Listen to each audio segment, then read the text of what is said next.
CR International School online study classes bete. I hope all of you will be fine at home. We are doing business studies lesson number 7 the sources of business finance bete. ठीक है, तो आपको पता है sources of business finance में equity share as well as preference share दोनों ही long term finance के सोर्सेज है। कंपनी यहाँ से बेटे लॉन्ग टर्म फाइनेंस अरेंज करती है। तो एक बार दोनों में डिफरेंस देख लेते हैं। सबसे पहले देखिए पार्टिसिपेशन इन मैनेजमेंट की, मैनेजमेंट में कौन से इक्विटी कौन से शेयर होल्डर पार्टिसिपेट करते हैं। तो definitely equity shares are real owner of the business. मैंने पहले ही बताया हुआ है आपको कि equity share holder are real owner of the business, ये बिजनेस के रियल ओनर्स होते हैं। So they participate in management, ठीक है, दे पार्टिसिपेट इन मैनेजमेंट, ये मैनेजमेंट में बेटे पार्टिसिपेट करते हैं डेफिनेटली। ठीक है, प्रेफरेंस शेयर होल्डर बेटे ठीक है क्रेडिटर्स की तरह होते हैं। इन्हें फिक्स डिविडेंड से मतलब होता है ये डिसीजन में पार्टिसिपेट नहीं करते। दे कैन नॉट, हाँ एक में कर सकते हैं, वोटिंग राइट इनको कई बार मिल जाता है। कब? जब इनका जो इंटरेस्ट इनका जो हित होता है बेटे वो कॉम्प्रोमाइज हो रहा होता है तब, ठीक है, अदरवाइज इन्हें कोई राइट नहीं होता। So they do not participate, they do not participate in management, तो ये पार्टिसिपेट नहीं करते मैनेजमेंट में। आगे देखिए सीक्वेंस ऑफ डिविडेंड, यानी किन्हें डिविडेंड पहले पे किया जाता है किन्हें बाद में। तो इक्विटी शेयर होल्डर को बेटे सबसे लास्ट में डिविडेंड पे किया जाता है अगर प्रॉफिट बच जाए तो। So they paid dividend at last, ठीक है, they are paid dividend at last, इन्हें सबसे लास्ट में सबसे आखिर में बेटे डिविडेंड पे किया जाता है। और जो प्रेफरेंस शेयर होल्डर होते हैं इन्हें बेटे बिफोर इक्विटी शेयर होल्डर, यानी इक्विटी शेयर होल्डर से पहले इन्हें डिविडेंड पे किया जाएगा। सो दे पेड डिविडेंड, देखिए दे पेड डिविडेंड बिफोर यानी पहले इक्विटी शेयर होल्डर, तो इन्हें इक्विटी शेयर होल्डर से पहले बिफोर डिविडेंड पे किया जाता है। आगे है refund, sequence of refund of capital, यानी कि किन की कैपिटल पहले पे की जाती है at the event of winding up, यानी वाइंडिंग यानी कि जब कंपनी का समापन हो रहा है, फर्म का समापन हो रहा है, तो उस समय पर किसकी कैपिटल पहले की जाती है। So they are paid capital at last, ठीक है, सबसे लास्ट में बेटे अगर कैप रुपए बच जाते हैं तो इनकी कैपिटल इन्हें मिलेगी, अगर रुपए नहीं बचते तो इन्हें कुछ नहीं मिलता। ठीक है, मान लीजिए वाइंडिंग अप के समय सारा जो रुपया था वो बेटे आउटसाइड लायबिलिटी को पे करने में ही चला गया तो इन्हें कुछ नहीं मिलता। ठीक है, तो इनका सीक्वेंस सबसे लास्ट में आते हैं। They are paying the capital at last, ठीक है, दे पेड, इनकी कैपिटल देखिए इक्विटी शेयर होल्डर से पहले इन्हें पे किया जाएगा। अगर कुछ बचता है तो इक्विटी शेयर होल्डर से पहले प्रेफरेंस शेयर होल्डर को इनकी कैपिटल पे की जाएगी। So they paid capital, they paid capital before equity share holder, तो इक्विटी शेयर होल्डर से इन्हें पहले कैपिटल पे की जाती है। आगे refund of capital during the life, तो बेटे equity share holder real owner होते हैं, लाइफ टाइम के लिए होते हैं। ठीक है, इन्हें कभी भी बीच में कैपिटल नहीं पे की जाती। So they can not paid out during the life time of the company. ठीक है, लाइफ टाइम के दौरान इन्हें हम पे नहीं कर सकते। They paid only at winding up, they paid in the event of winding up, ये केवल वाइंडिंग अप के समय ही पे किए जाते हैं बेटे। ठीक है, अगर प्रेफरेंस शेयर रिडीमेबल टाइप के, 8 तरह के प्रेफरेंस शेयर थे मैंने आपको बताया था। इफ रिडीमेबल टाइप के बेटे, ठीक है, तो they can be paid during the life of the company. Otherwise जो बाकी 7 तरह के प्रेफरेंस शेयर उन्हें भी लाइफ टाइम के दौरान नहीं पे करती, लास्ट में करती है। If redeemable preference shares are there, ठीक है, अगर प्रेफरेंस शेयर रिडीमेबल है यहां पर बेटे तो they can paid out, the rest paid at the winding up. बाकी जो प्रेफरेंस शेयर बच गए उन्हें हम कब पे करते हैं बेटे, वाइंडिंग अप के समय ही पे करेंगे। ठीक है, केवल रिडीमेबल टाइप के प्रेफरेंस शेयर को हम ड्यूरिंग द लाइफ पे करते हैं। आगे परमानेंसी ऑफ डिविडेंड, तो बेटे इक्विटी शेयर के पास कोई परमानेंसी होती, कोई एश्योरिटी नहीं होती। So no assurity of dividend, no assurity या no permanency of dividend, dividend की कोई परमानेंसी नहीं है बेटे, प्रॉफिट होगा तब पे किया जाएगा, अदरवाइज कोई डिविडेंड इन्हें पे नहीं किया जाएगा। They have been paid a fixed rate of dividend। बेटे मैंने पहले ही बताया था प्रेफरेंस शेयर वर्ड कभी भी अकेला यूज नहीं होता, इनके साथ हमेशा रेट ऑफ डिविडेंड जैसे 8%, 10%, 5% ये हमेशा यूज होती है। तो इनके ऊपर फिक्स्ड रेट ऑफ डिविडेंड होता है, ठीक है, और इन्हें फिक्स रेट ऑफ डिविडेंड ही पे किया जाता है। आगे है बेटे कंपल्जन, यानी किन्हें इशू करना कंपल्जन है।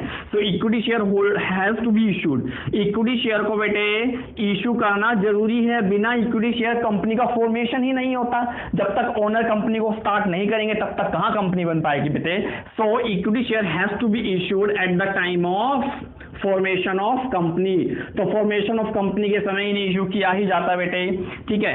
प्रेफरेंस शेयर के पास हमारे पास ऑप्शन होते हैं, आप इशू कर भी सकते हो और नहीं भी कर सकते। तो इनके लिए कोई कंपल्सन नहीं होता बेटे। Issuing preference share is not compulsory. So issuing preference share is not compulsory, जबकि जो इक्विटी शेयर होते हैं उनमें कंपल्सन होता है बेटे। क्यूमुलेटिव नेचर, तो इक्विटी शेयर का क्यूमुलेटिव नेचर नहीं होता। दे do not have any nature of cumulation. तो बेटे क्यूमुलेटिव नेचर इनका नहीं होता बिल्कुल भी, ठीक है, इनका डिविडेंड इकट्ठा नहीं होता। प्रेफरेंस शेयर अगर बेटे, ठीक है, अगर क्यूमुलेटिव टाइप के प्रेफरेंस शेयर हैं तो इनका जो डिविडेंड होता है वो इकट्ठा होता रहेगा, क्यूमुलेटिव नेचर यहां पर पाया जाएगा। बाकी क्यूमुलेटिव प्रेफरेंस शेयर को छोड़कर बाकी जो प्रेफरेंस शेयर रह गए आपके बेटे, उनका कोई डिविडेंड इकट्ठा नहीं होता, कोई क्यूमुलेशन नहीं होता, ठीक है। तो केवल क्यूमुलेटिव प्रेफरेंस शेयर का इकट्ठा होता है, इनका नहीं होता। ये था इन दोनों का डिफरेंस। देखिए बेटे हम पढ़ रहे थे the sources of long term finance. दो सोर्स आप पढ़ चुके हो, equity share and preference share. Third आ जाइए डिबेंचर्स बेटे, ठीक है। What are debenture? It is another long term finance, ठीक है।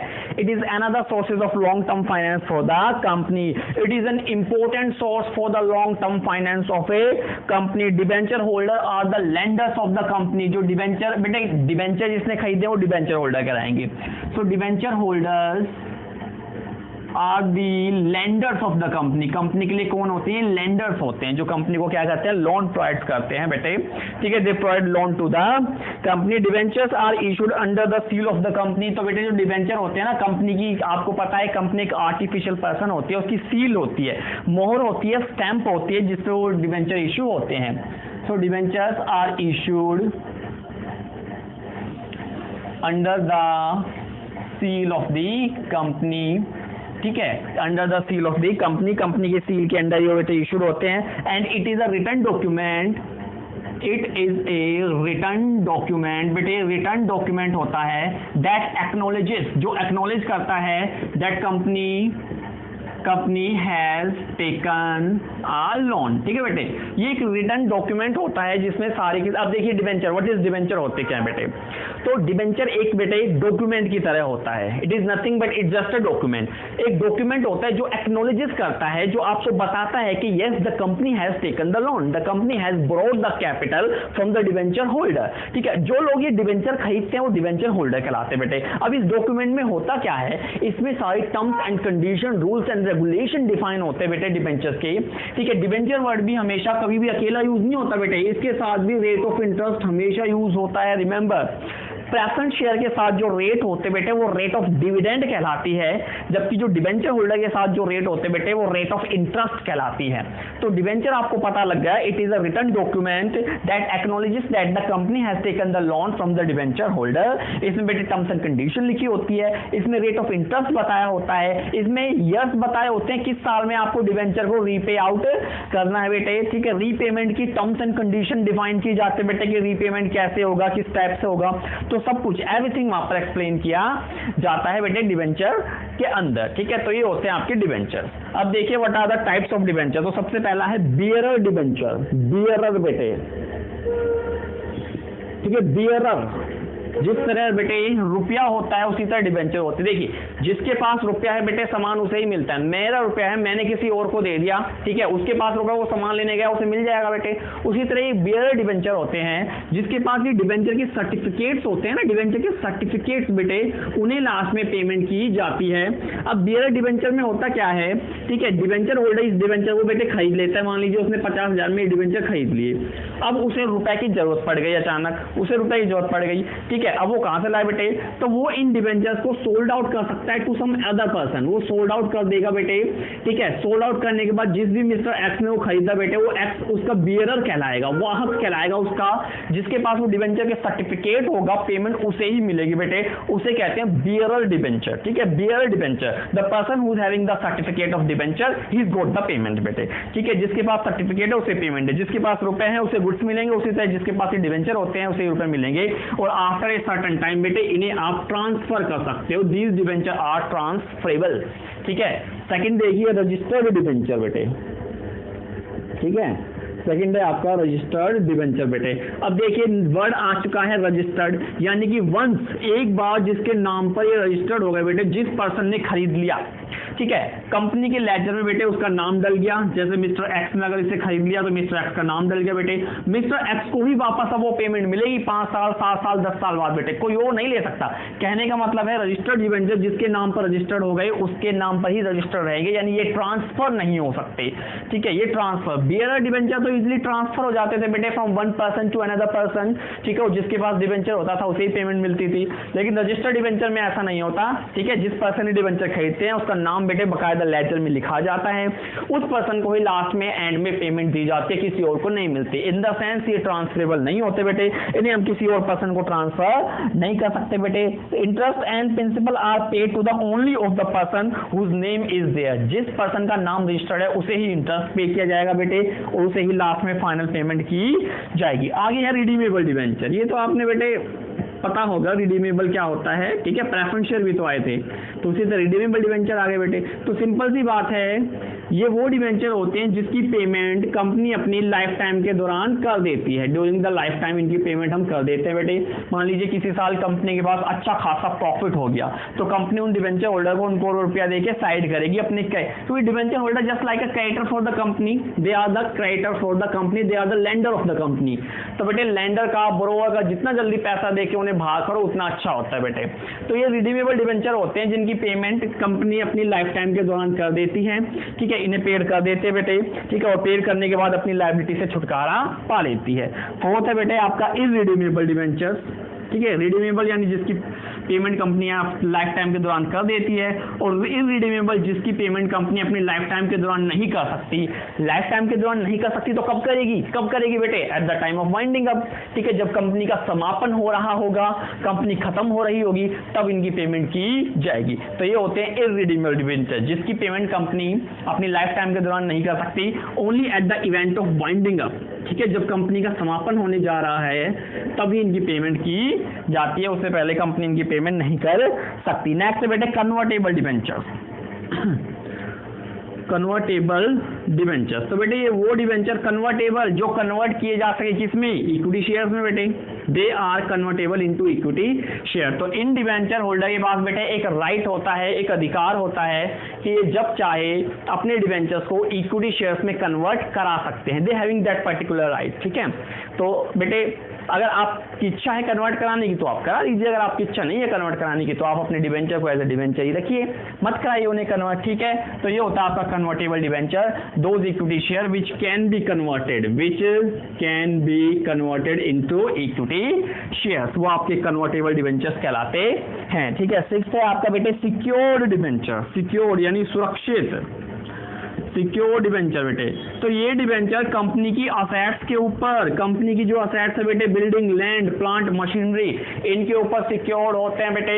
जब ये डिबेंचर इशू होते हैं तो कंपनी को मॉर्टगेज के रूप में, प्लेज के रूप में, गिरवी के रूप में अपनी असेट्स रखनी पड़ती है बेटे। मैंने कंपनी के डिबेंचर खरीदे, कंपनी ने अपनी असेट्स मुझे गिरवी रखती बेटे, अगर मान लीजिए कंपनी का दिवालिया निकल जाए, इंसॉल्वेंट कंपनी हो जाए बेटे, तो मैं कंपनी की असेट्स को बेचकर अपना भुगतान कर सकता हूं।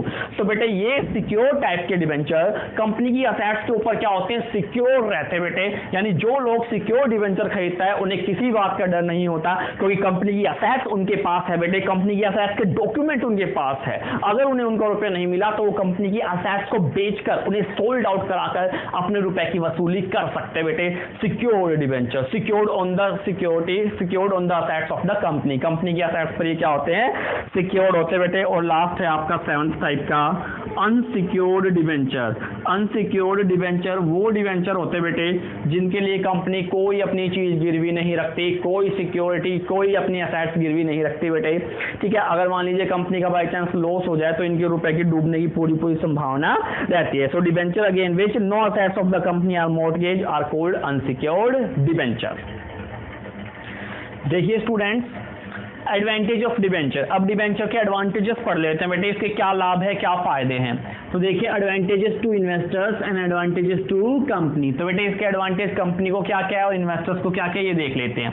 पहले इन्वेस्टर्स की बात कर लेते हैं। सबसे पहले देखिए परमानेंट एंड रेगुलर इनकम। बेटे एक बात मैं आपको बता दूं बेटे, डिबेंचर्स वर्ड कभी भी अकेला यूज नहीं होता, इसके साथ हमेशा रेट ऑफ इंटरेस्ट होते हैं। और बेटे रेट ऑफ इंटरेस्ट भी ऐसी जो कंपनी को पे करनी ही पड़े बेटे, चाहे प्रॉफिट हो या लॉस, क्योंकि जो डिबेंचर होल्डर होते हैं बेटे ये कंपनी के क्रेडिटर्स होते हैं, ठीक है, कंपनी के लेनदार होते हैं, लैंडर्स होते हैं। कंपनी को इन्हें इनका इंटरेस्ट पे करना ही पड़ता है। लॉस हो जाए तो भी कहीं और से उधार लेकर बेटे, लोन लेकर, अपनी असेट्स को बेचकर इनका इंटरेस्ट पे करना ही पड़ता है बेटे।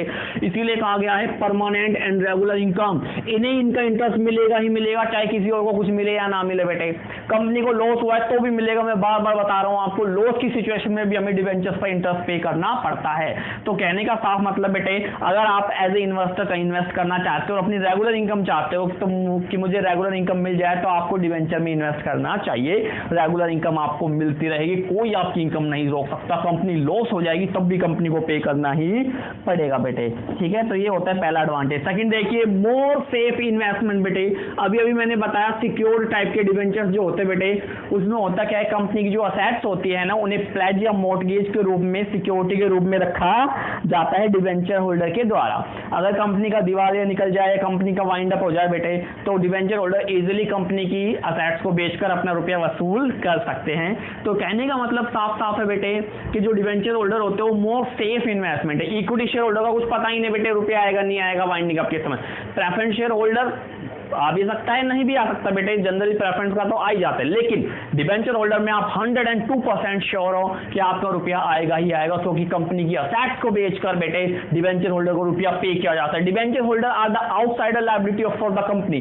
कंपनी की आउटसाइडर लायबिलिटी होते बेटे, इसलिए सबसे पहले जब भी कंपनी का वाइंड अप होता है तो इन्हें सबसे पहले पेमेंट की जाती है, बाकी सबका नंबर बाद में आता है। मोर लिक्विडिटी बेटे, लिक्विडिटी का अर्थ होता है ability to convert into cash, कि कोई चीज कितनी जल्दी कैश में कन्वर्ट होती है बेटे, ठीक है। अगर आप उसे बेचने के लिए निकलो तो कितनी जल्दी बिके बेटे।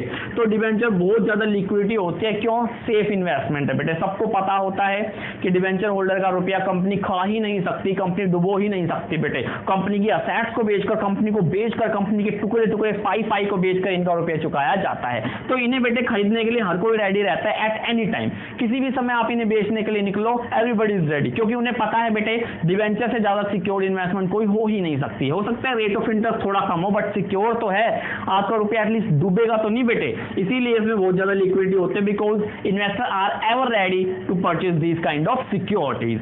आगे है राइट ऑफ कन्वर्जन बेटे, डिबेंचर होल्डर को राइट भी होता है to convert their debenture into equity shares. तो इनको बेटे राइट होता है कि ये अपने डिबेंचर्स को इक्विटी शेयर में कन्वर्ट करा सकते हैं। कन्वर्टेबल डिबेंचर्स के बारे में मैंने अभी पढ़ाया था आपको।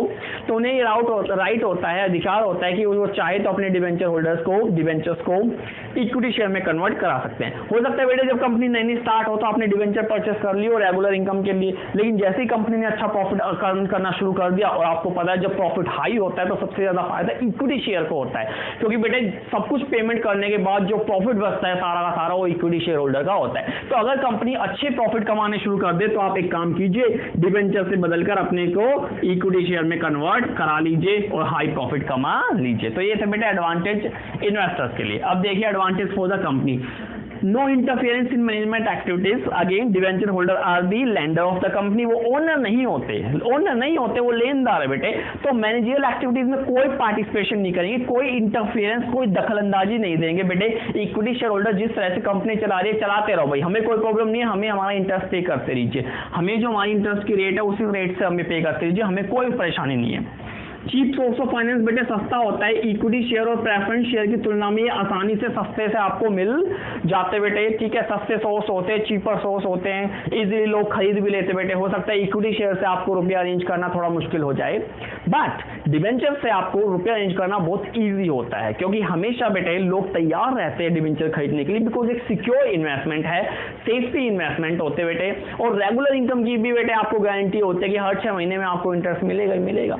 तो इसीलिए एक चीप सोर्स है बेटे फाइनेंस का, ठीक है, सस्ता होता है ये, ठीक है, इक्विटी शेयर की तुलना में it is a cheap source of finance for medium term. आ गया टैक्स एडवांटेज बेटे, यस, ना प्रेफरेंस शेयर पर कोई टैक्स एडवांटेज नहीं होता, ना इक्विटी शेयर पर, डिबेंचर पर टैक्स एडवांटेज होता है, और टैक्स एडवांटेज के कारण ही बेटे चीपर सोर्स होते हैं। कंपनी जितना ज्यादा बेटे डिबेंचर इशू करेगी उतना ज्यादा उसका टैक्स बचेगा। क्यों? क्योंकि जो टैक्स होता है बेटे वो इंटरेस्ट के बाद पे होता है, जबकि जो डिविडेंड, ठीक है, जो, ठीक है, इंटरेस्ट के बाद टैक्स लगता है आपका, ठीक है, जबकि जो टैक्स लगने के बाद डिविडेंड पे होते हैं। तो डिविडेंड पे हमें टैक्स का एडवांटेज नहीं मिलता, इंटरेस्ट पर मिलता है, because interest are deductible from tax, ठीक है। इंटरेस्ट जो होते हैं वो डिडक्टेबल चीज है बेटे, जिससे कि आपका टैक्स जो है वो घट जाता है, टैक्स इज डिडक्टेड, ठीक है। तो इसीलिए इस पर हमें टैक्स एडवांटेज मिलता है, जबकि इक्विटी शेयर या प्रेफरेंस शेयर पर हमें नहीं मिलता।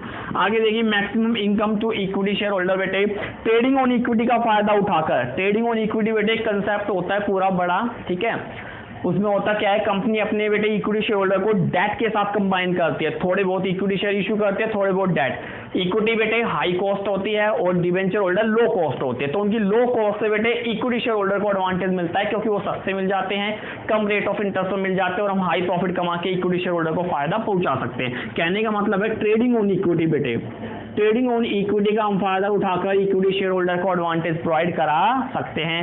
और लास्ट है better finance source eight the time of depression. Depression मतलब होता है बेटे मंदी का दौर, और जब मंदी चल रही होती है तो इक्विटी शेयर होल्डर से बेटे पैसा नहीं आता। फिलहाल देखिए इन्वेस्टमेंट बहुत डाउन हुई पड़ी है, तो इस टाइम इक्विटी शेयर होल्डर के लिए बहुत ज्यादा नुकसान है, जबकि डिवेंचर होल्डर के लिए बहुत फायदा है, क्योंकि इनकी बेटे इनकम रेगुलर आनी ही आनी है, हर 6 महीने में इनकी इनकम आएगी आएगी बेटे, ठीक है। तो इसीलिए ये बेटर सोर्स होता है डिप्रेशन के टाइम, मंदी का दौर है और आपके पास ऑप्शन है कि आपको इक्विटी खरीदने है या डिवेंचर खरीदने है, तो आपको डेफिनेटली डिवेंचर खरीदने चाहिए। रेगुलर इनकम आपको मिलेगी और बेटे कैपिटल वापसी की भी आपको गारंटी मिलेगी। Thank you very much.